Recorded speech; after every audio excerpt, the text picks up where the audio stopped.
வெற்றி பெரியப்பா, அர்ஜுனுக்கு என்ன வேணாலும் நீங்க தான் வாங்கி தரணும்னு சொல்லிட்டு போயிருக்காரு. நீ வேணா தாத்தாட்ட கேள.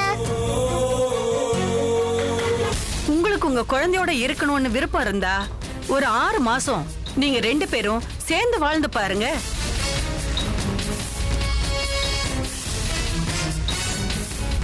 நீ ஏமா அங்க போய் உட்காந்து சாப்பிட்ட? நீ இந்த வீட்டு வாரிசு தான்.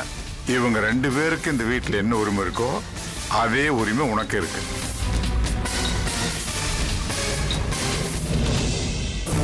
ஓகே சார், நான் சாங்ஷன் பண்ணதை உங்களுக்கு மெயில் பண்ணி விட்டுருக்கேன். அதை பார்த்துட்டு சொல்லுங்க. Okay sir.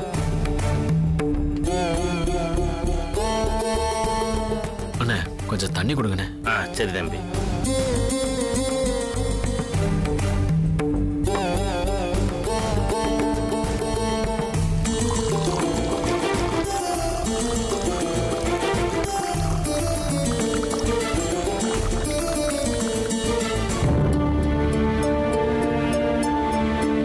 தம்பி தண்ணி தம்பி.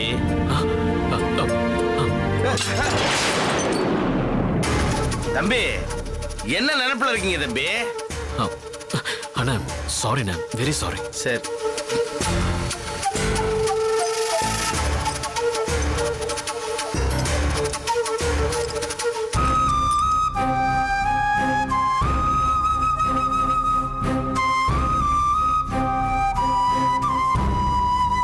தம்பி எதுக்கு தேவையில்லாம மனசை போட்டு குழப்பிக்கிறீங்க? நீங்க நினைக்கிற மாதிரி எதுவும் நடக்காது தம்பி. எல்லாம் நல்லபடியா நடக்கும். அமைதியா இருங்க தம்பி. இல்லண்ணே, ஏதோ அபசுகுணமாவே இருக்குண்ணே. வாழ்க்கையும் கண்ணாடி ஒண்ணுன்னு. ஒரு தடவை உடஞ்சிட்டா அதை திரும்ப ஒட்ட வைக்க முடியாது. அதை அப்புறப்படுத்தலைன்னா அது நம்மளை கொத்தி கிழிச்சு ரணமாக்கிரும். என் வாழ்க்கையில உடஞ்ச கண்ணாடியா இருக்கிற அந்த மகதிய நான் அப்புறப்படுத்தணும்னு நினைக்கிறேன். ஆனா அந்த மகதி அவ என்ன குத்தி கிழிக்கணும்னு துடிக்கிறான்.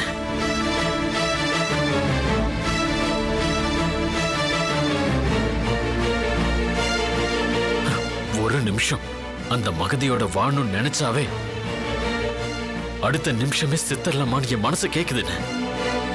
ஆனா 6 மாசம் அவளோட வாழணும்னு கோர்ட்டோட உத்தரவு. அப்போ அவளோட சேர்ந்து நான் வாழ போற ஒவ்வொரு நிமிஷமும் செத்து செத்து பழக்கணுமா?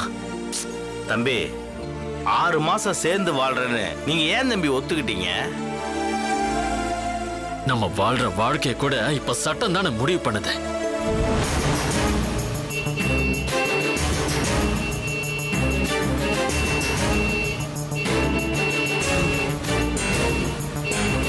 யாருன்னு அது? யாருன்னு தெரியல தம்பி, பார்த்துட்டு வரேன். போய் பார்த்துட்டு வாங்க. ஏய், யார் அது? அண்ணே. ஏய், ஏய்.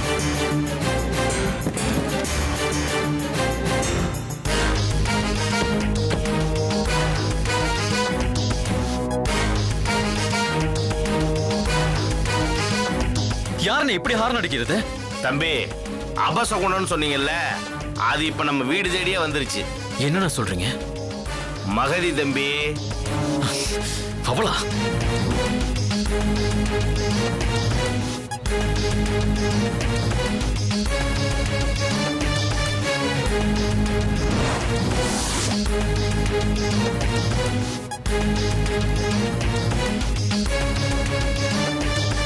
ஏய் நில்றி. வந்த பாதையில திரும்பி போயிடு. நான் திரும்பி போறதுக்காக வரல, உன் கூட சேர்ந்து 6 மாசம் வாழறதுக்காக கோர்ட் ஆர்டரோட வந்திருக்கேன். அரசாங்க உத்தரவை மீறக்கூடாது. சட்டத்துக்கு சாட்சி மட்டும் போதும், ஆனா வாழ்றதுக்கு மனசாட்சி வேணும். என் மனசாட்சி உன்னை எப்பவுமே ஏத்துக்காது. சட்டத்தை பயன்படுத்தி என் வாழ்க்கையில விளையாடணும்னு நினைக்காத. தயவு செஞ்சு போயிடு.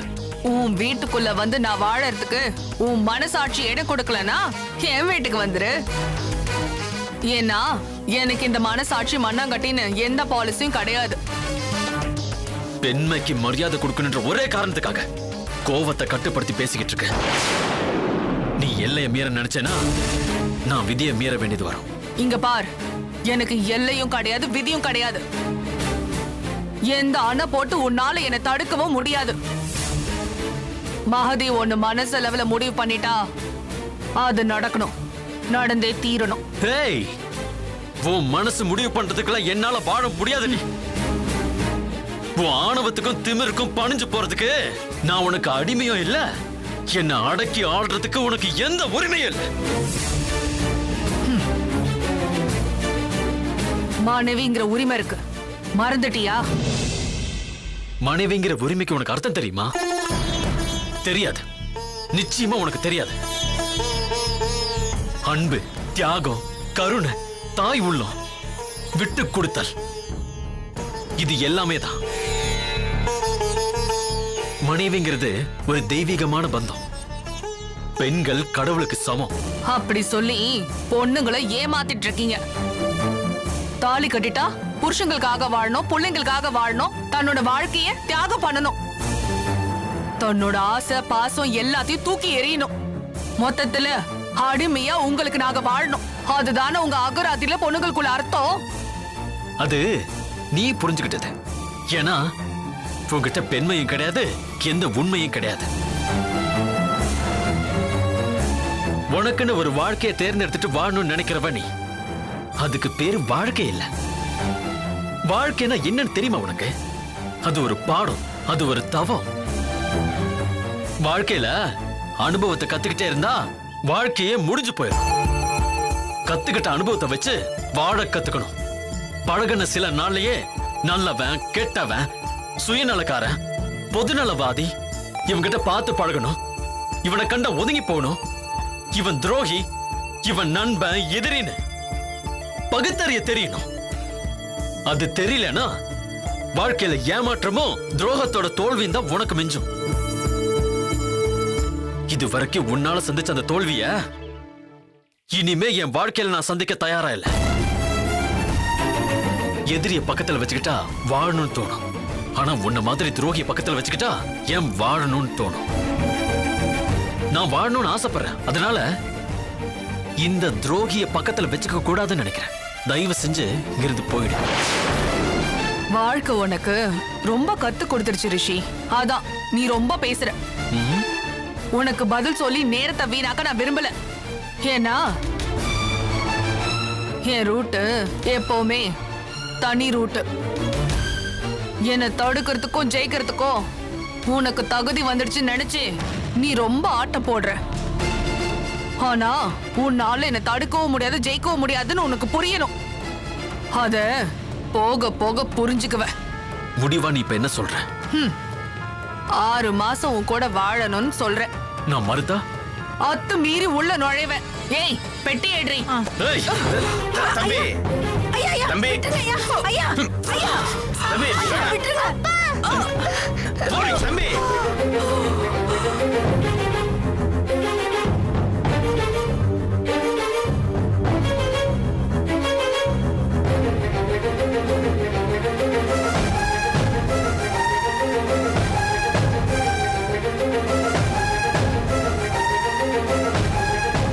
என் மேலைய கைய வைக்கிற, உன்னை என்ன பண்றேன்னு மட்டும் பாரு.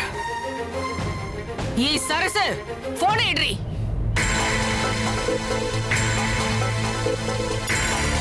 பாத்தீங்களாண்ணே? நீ வா.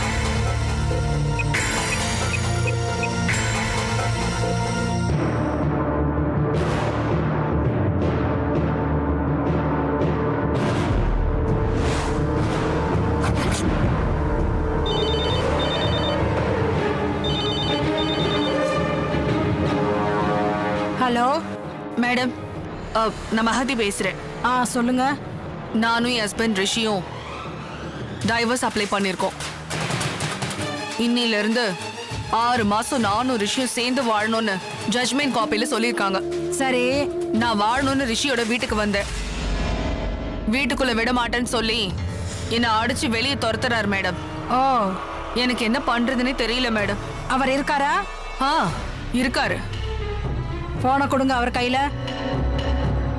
இன்ஸ்பெக்டர் பேசுறாங்க, பேசு.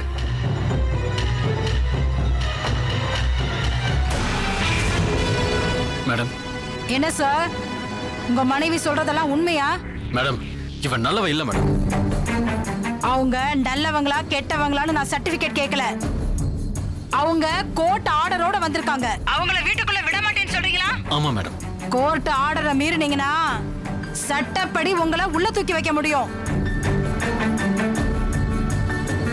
உள்ள தூக்கி வைக்கவா 6 மாசம் அவங்க கூட சேர்ந்து வாழ்றீங்களா? மேடம் அவ எதுவும் பேசாதீங்க, சேர்ந்து வாழற வழிய பாருங்க. வாழ்ற மேடம்.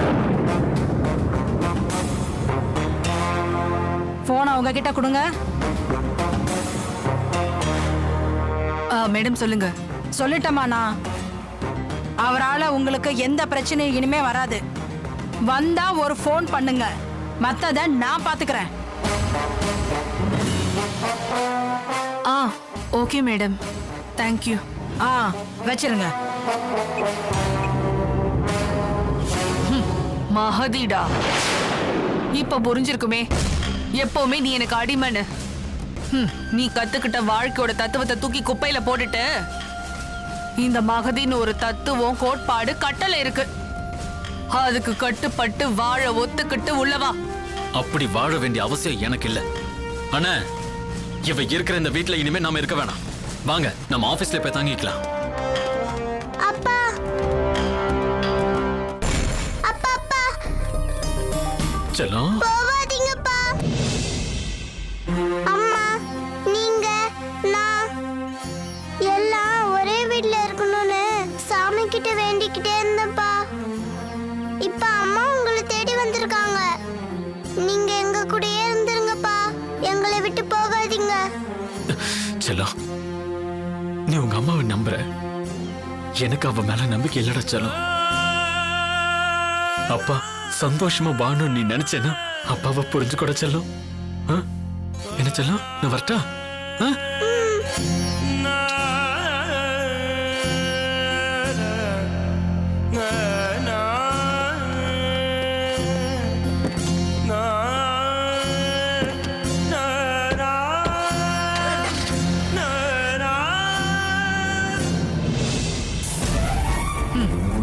பயம் வருவான், அவனை நான் வர வைப்பேன்.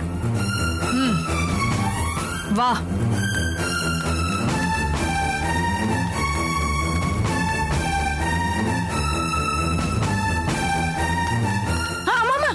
ஒரு நிமிஷமா, வாழ போற வீடு வலது கால் எடுத்து வச்சு போங்க. ஹேய் முட்டாள், வாழ போற வீடா இருந்தா வலது கால் எடுத்து வச்சு போலாம். வாழ்க்கைக்கு எடுக்க போற வீடாச்சே, எந்த கால் எடுத்து வச்சு போனா என்ன? வா உள்ள.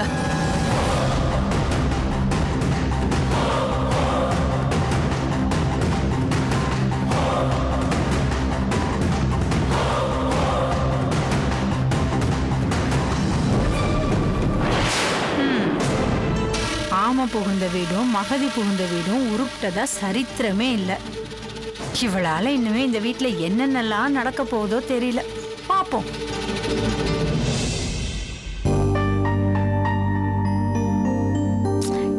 இருடி, பெட்ஷீட் போட்டுடுறேன். ரகசியமா? என்னடா? ஏம்மா, உங்களுக்கு அமர் அர்ஜுன் மாதிரி தம்பி பாப்பா இல்லையா? அதான் அமர் அர்ஜுன் இருக்காங்கல்ல, அப்புறம் என்ன? ஐயோ அது இல்லம்மா, அமர் தங்கவேல் பெரியப்பா புள்ள, அர்ஜுன் வெற்றி பெரியப்பா புள்ள. அந்த மாதிரி உங்க புள்ள எங்கன்னு கேட்டேன். தோ எங்க இருக்கியே, நீதான் என் புள்ள. போங்கம்மா, நான் அதை கேட்கல. வேற உங்களுக்கு தம்பி பாப்பா இல்லையான்னு கேட்டேன். அவன் இருந்தா அவன் பக்கத்துல படுத்து விளையாடுவேன், பேசுவேன், கதை சொல்லுவேன், ஜாலியா இருக்கும்ல. யாழ்னி, தம்பி பாப்பா பிறக்கல. ஏன் பிறக்கல?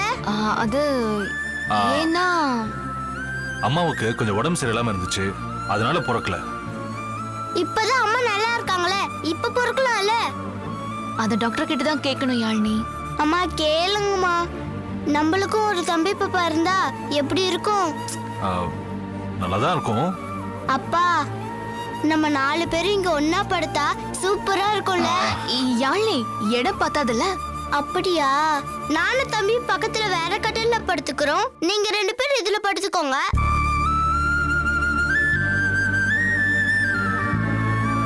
அப்பா அம்மா கிட்ட சொல்லுங்க, எனக்கு தம்பி பாப்பானா ரொம்ப பிடிக்கும்.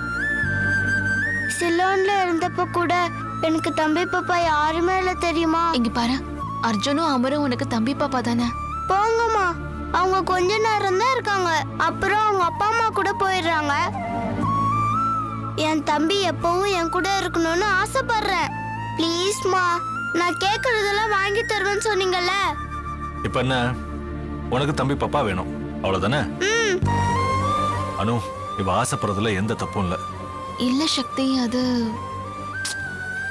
நாளைக்கு காலையில நாம போய் டாக்டரை பார்த்து ஒப்பீனியன் கேட்டு வந்துடலாம். எனக்கும் வாரிசா ஒரு பையன் இருந்தா நல்லா இருக்கும்னு தோணுது. சக்தி, இதெல்லாம் நடக்குமா?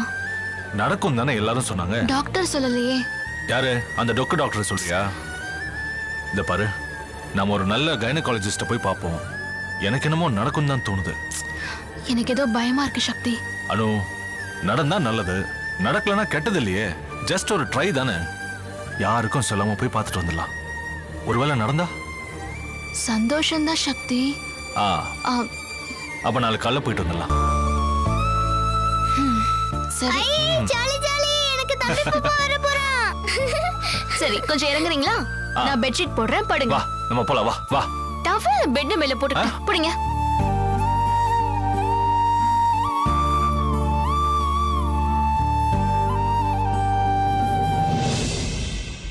அம்மா, உங்களுக்கு ஒரு விஷயம் தெரியுமா? என்ன? இன்னைக்கு தாத்தா எனக்கு இட்லி ஊட்டி விட்டாரே. நிஜமாவா சொல்ற? ஆமாப்பா, இனிமே எனக்கு இந்த வீட்ல எல்லா உரிமையும் இருக்குன்னு சொன்னாரு தாத்தா. கேட்கவே ரொம்ப சந்தோஷமா இருக்கானோ. நான் இவ்வளவு சீக்கிரம் நடக்கும்னு எதிர்பார்க்கல சக்தி. எனக்கு குழந்தை பிறக்கிறத விட மாமா யாழினி ஏத்துக்கிட்டாருங்கிறது தான் பெரிய சந்தோஷமா இருக்கு. யாழினி நம்மள சந்தோஷப்படுத்திட்டா, நாம அவளை சந்தோஷப்படுத்த நாளைக்கு டாக்டரை கண்டிப்பா பாக்குறோம். என்ன? ஐ ஜாலி.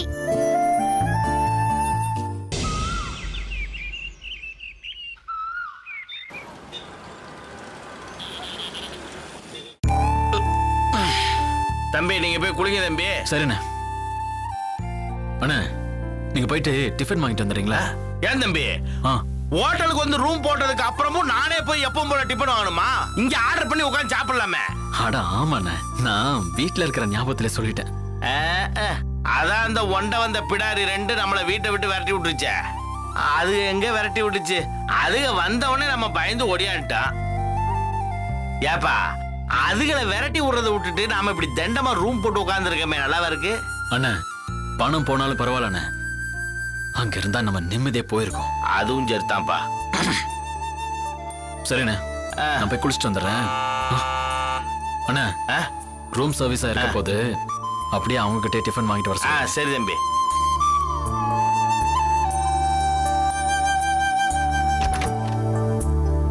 லட்சுமி மேடம், வாங்க வாங்க வாங்க மேடம்.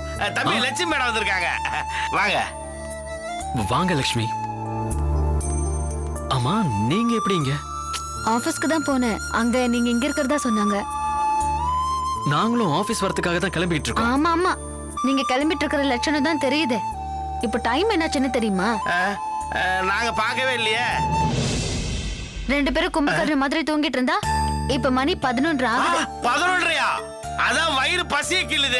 பசி வயிறு கிள்ளுது. ஒரு 5 minutes டைம் கொடுங்க, நாங்க உடனே ரெடி ஆயிட்டு வந்துடுறோம். சார், நீங்க ரெடி ஆகதெல்லாம் இருக்கட்டும். அது என்ன திடீர்னு ஹோட்டல்ல ரூம் போட்டு தங்கிட்டு இருக்கீங்க? வீட்ல கரண்ட் இல்லையா, இல்ல பைப்ல தண்ணி வரலையா? அது இல்லம்மா. ஓ, அப்ப ரெண்டுமே கட்டா? ஐயோ, அது இல்லம்மா.